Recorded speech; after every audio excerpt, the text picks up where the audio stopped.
తమిళనాడులో ప్రముఖ మీడియా సంస్థ అయిన వికటన్ ఇటీవల ఒక వివాదాస్పద కార్టూన్ను ప్రచురించింది.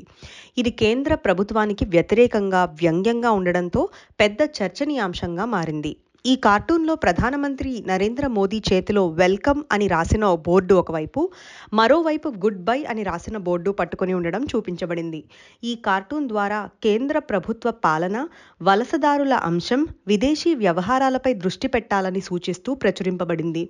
అయితే ఇది అధికార వర్గాలకు ఆగ్రహం తెప్పించింది. ఈ కార్టూన్ ప్రచురించిన తరువాత కేంద్ర ప్రభుత్వం నేరుగా వికటన్ వెబ్సైట్ను భారత్లో బ్లాక్ చేసింది.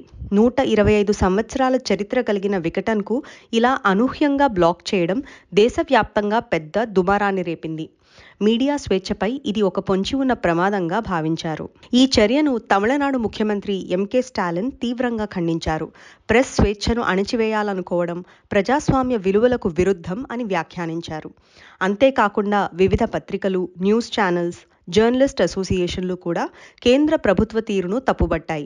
మీడియా స్వేచ్ఛ అంటే ప్రభుత్వ ప్రపంచానికి మాత్రమే పరిమితం కాదు, ప్రజల హక్కు కూడా అని పలువురు జర్నలిస్టులు అభిప్రాయపడ్డారు. ఈ వివాదం ద్వారా మీడియా మరియు అభివ్యక్తి స్వేచ్ఛపై ప్రభుత్వ నియంత్రణ పెరుగుతోందనే భయం వ్యక్తమవుతోంది.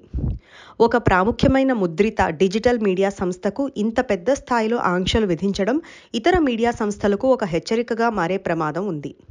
వికటన్ కార్టూన్ వివాదం మీడియా స్వేచ్ఛ, ప్రజాస్వామ్య విలువల పరిరక్షణ, ప్రభుత్వ నియంత్రణల మధ్య సరిహద్దులను ప్రశ్నించాల్సిన అవసరాన్ని నొక్కి చెప్పింది.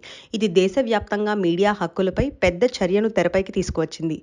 భవిష్యత్తులో ఇలాంటి ఘటనలు జరగకుండా ప్రజాస్వామ్యవాదులు, జర్నలిస్టులు, మేధావులు మరింత శక్తివంతంగా స్పందించాలని విశ్లేషకులు అభిప్రాయపడుతున్నారు.